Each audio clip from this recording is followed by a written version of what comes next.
next question is kind of touching on suicide is, what can you say to somebody who has lost someone to suicide? As someone, who lost my father to suicide, it'll be 7 years in September, or in a few Oh, weeks, actually. wow. Um, it is a really difficult loss to go through, but the most important thing that you have to remember is that there's nothing you could have done. People that are struggling with suicidal thoughts and depression and mental health concerns don't see a way out other than suicide.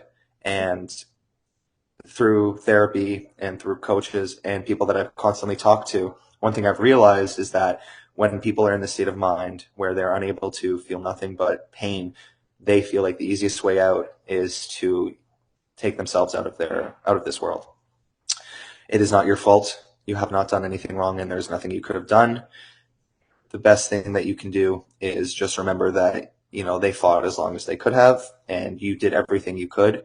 And, of course, losing anybody to suicide is a tragic, tragic loss, but there's nothing that you could have done, and you did everything you could have done to support that person. And just know that you were one of the reasons that they stuck around as long as they did, because of the love and the support that you offered them. 100%. I can definitely speak to that.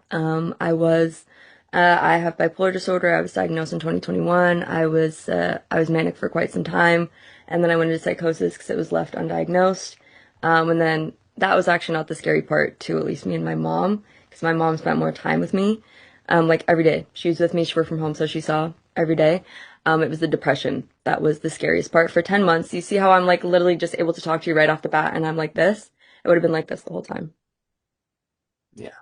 Like It that changed the whole person's the life. whole time. And people people pass by suicide because the thoughts are just so heavy and it is just so hard to handle. And you definitely, like, you think about your family, and you are definitely 100% one of the reasons he held on so long. And things started to turn the corner in September. So actually, this Saturday, I'll be celebrating my 3 years. Well, my 3 years in euthymia.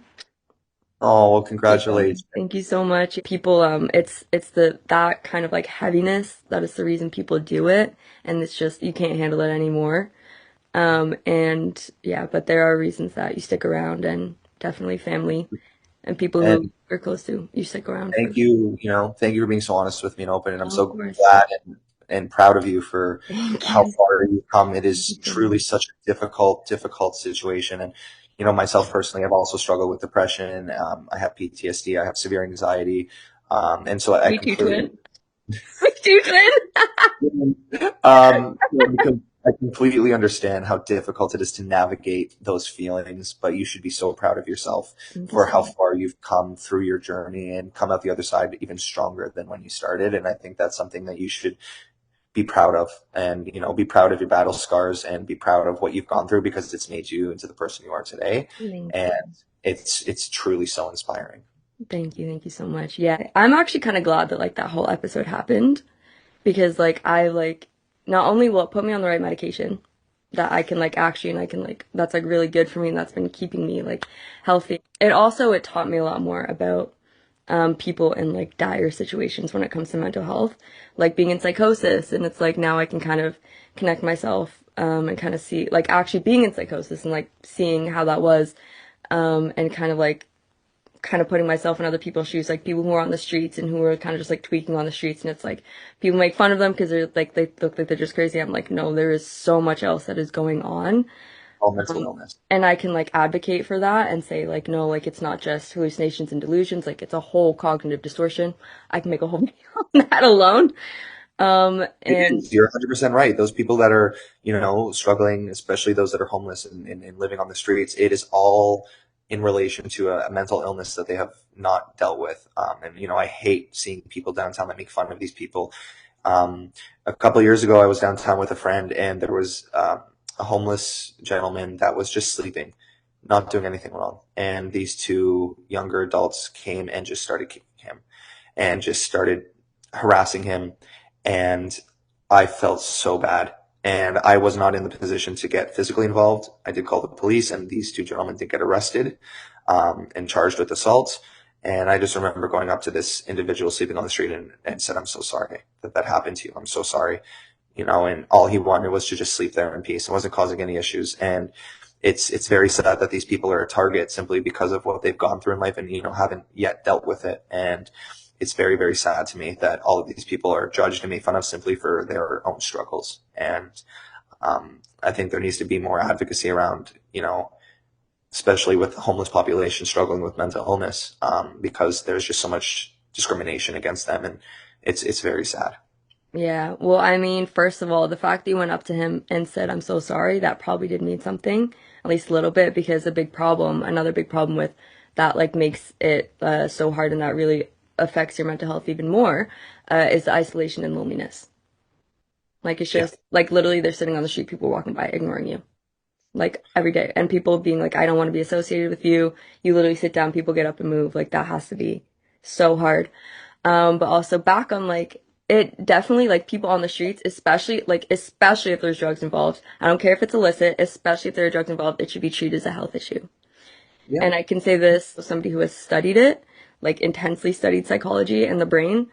Um, when you don't have what are the three things that you're taught in like first grade to survive? Like, don't get it. Like, what do you mean? Like, don't get in a stranger's car, or No, like, like survival, like to literally survive as a human. eat, sleep, and drink Food, shelter, water. water. Food, shelter, water. Yeah, Exactly. Yeah, also yeah, yeah. water, of course. Yeah, Yeah. exactly. Like the literally the most basic thing that I remember learning that in grade one. They were like, "Hey, you need this, this, this, and this to live." I'm like, "Okay, cool." If you don't have stable housing and if you don't know when your next meal is coming from, it's not going to take long for your brain to turn on you, like at all. Because like sleeping, like I think it's between like 48 and 72 hours after you, like once you're like not sleeping, you start to hallucinate. And food, it can happen the same way with eating. Your body's doing that because you're like, you're in survival mode. You're literally in survival mode. And it's like, these people are not living, they are surviving. They are just trying to survive at that point. They And are. some of them are actually just like are like actually dying. And people are like, just making fun of them. There was one creator on TikTok who was pretty big in Toronto, like known as like one of like the Toronto like big like Fingers. creators. You might know who I'm talking about. He's pretty young. Oh, I stopped following him because he literally made a video pretending to be like somebody like tweaking like fully on the subway, and I'm like, okay, I can't follow you anymore. But it's like people like complain about it too. Like these people are literally like on like the hardest times that they will have to deal with, but and like literally dying. But I'm so sorry that there's such an inconvenience to you. Yeah, it's so sad that It's so sad. it's our society is very messed up, and they're as much human as we are. They bleed the Yeah, same blood as we do.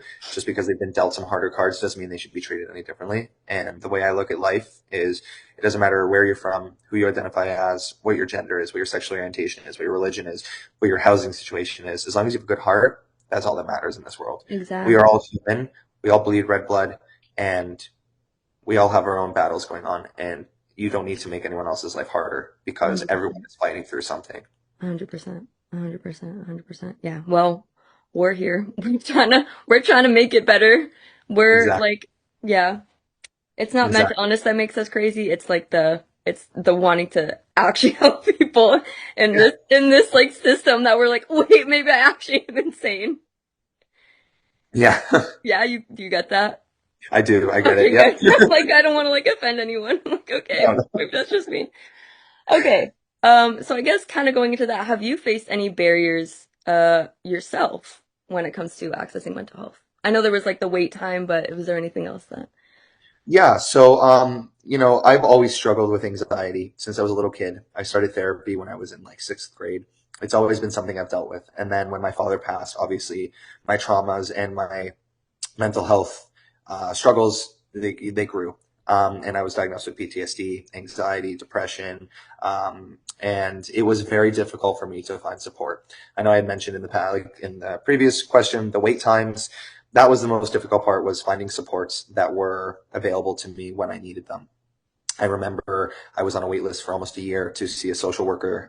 The government had granted, I believe it was like 12 sessions that were covered. We walked in, me and my mother, to our first session, and at the end of the session, the social worker said, "I can't help you. I don't think this is going to work." And it was crazy to me because we had waited on this list for so long, and at the end of it, the social worker had told us, I won't be able to help you." And it happened similarly last year. I was on a wait list for counseling for trauma, through an organization. And I had originally done the intake. It was about a year and a half until I got the call back. The intake was for one-on-one counseling for trauma support. They called me back a year and a half later and told me it was my turn, but that I didn't qualify for one-on-one trauma support, that I would only qualify for group therapy. I'm personally not a huge fan of group therapy. I believe it can be very beneficial to a lot of people, but my personal experience is I like one-on-one. I find it to be just more beneficial for me, and they weren't going to offer me that one-on-one. So the lack of resources and the lack of support that is available for the people that desperately need it, and the denial rate is beyond anything I've ever seen. If someone is needing help, help them. It is your job to help them. You know, even if you don't think you can fully help them, being a support them, to let them rant, giving them coping strategies is more than enough. And it's very difficult to find those supports in this world. And once you do, a lot of the time it's been, we can't help you. And it's very sad. And that's why I advocate so much for these prompt support services like the Prompt Care Clinic at Ontario Shores, so that someone can be seen within a very small time range and can be given help and doesn't have to wait a year to then be told we can't help you. Yeah, oh my gosh, I'm so sorry that happened. That's like actually that's like what the fuck? Like genuinely Yeah. what the fuck? Like What the fuck is like right? Yeah. are we okay? I've done a lot of work with homeless shelters. One of my big initiatives was the Support the Homeless initiative through my charity, where we gathered hundreds and hundreds of items to donate out to those that were struggling, everywhere from winter jackets to boots, clothing, hygiene products, food, dog treats, dog leashes, treats, or I said that, everything. More treats And for the dogs. more treats for the dogs. And yeah, I had a lot of discussions with like the management of a lot of these shelters and explained the process, that they typically have like strike rules, that if you get verbally abusive towards another staff member or another resident, or you're not back at curfew, or you're caught smoking somewhere you shouldn't, they very easily will kick you out, because there is another person that needs that bed that will respect the rules. It is very common, unfortunately, that people are removed from these homeless shelters unless they are on their best behavior. And I don't think that these shelters workers understand that people are struggling in their own ways. And sometimes their actions are not intentional whatsoever. And they are just so hurt, and their brains are just, they don't know what to do anymore, that it comes out. And I don't think that it's always their fault. I think people deal with a lot of different mental health struggles to the point where they're not even able to control their own actions and emotions. And for them to be penalized for that just seems out of this world and unacceptable. And very sad that someone is judged and penalized for something out of their control. I mean, getting help for, I'm just like going back and forth, but that's fine. When I was in my depression, I could not get help for myself. And that's a big thing, is like helping other people, because some people genuinely don't know that they're in that state, like, or they're just like in such a deep state that they can't help themselves. And I know that my mom was like desperately looking, for like trying to get something to help me. And I think it was by the summer of 2022, this happened, the psychosis and like the hospital stay happened in November of 2021. Okay. And then like December and January is probably when my mom started looking and started to realize like how bad it was, and like March, and we didn't find anything until June 2022. I was also put on a case management list, but also if you're on a case management, like you're going to be waiting a long time. And fortunately, I got better before I was put on an actual case management. Before I actually was put, That's like, typically how it happens, is you've already dealt with it by the time they're ready to support you. yeah, yeah, yeah, Very unfortunate. yeah. There needs to be more support in the moment versus in a year from now. Yeah, and that's like important. And that's like with like a psych ward, like going to the psych ward, they gave me like an outpatient pamphlet, be like, okay, there you go. I'm like, what about the follow-up? What about the follow-up? Psych wards are only there very much for band-aids and to prevent you from harming Yeah. yourself. But once Yeah. you leave, there's not much support that is offered to you upon departure. I've Yeah. heard a lot of the work I did with the Ontario Shores, as well as I got to tour the entire hospital. I got to tour all the different wards. I got to do this CAMH my first time. That was really cool. Yeah, it's Ontario Shore specifically has an amazing facility. They have Mhm. both like psychiatric, and they also have for those that are charged, and they're Yeah. considered like criminally insane, and they're put in like pretty much like a mental health prison is pretty much Yeah. the specific part that Ontario Shores has. And it's amazing to see how they can help, but at the other end, a lot of these are just band-aids, and once you're Yeah. departed, It's very much here's a pamphlet and you call if you need help. And it needs to be different like that in this world. But, us two, along with lots of other people, hopefully can help to make a change. Exactly. Exactly. So this is the last question, but I'm also going to listen because I think I can also learn from this. But what advice can you give to aspiring leaders?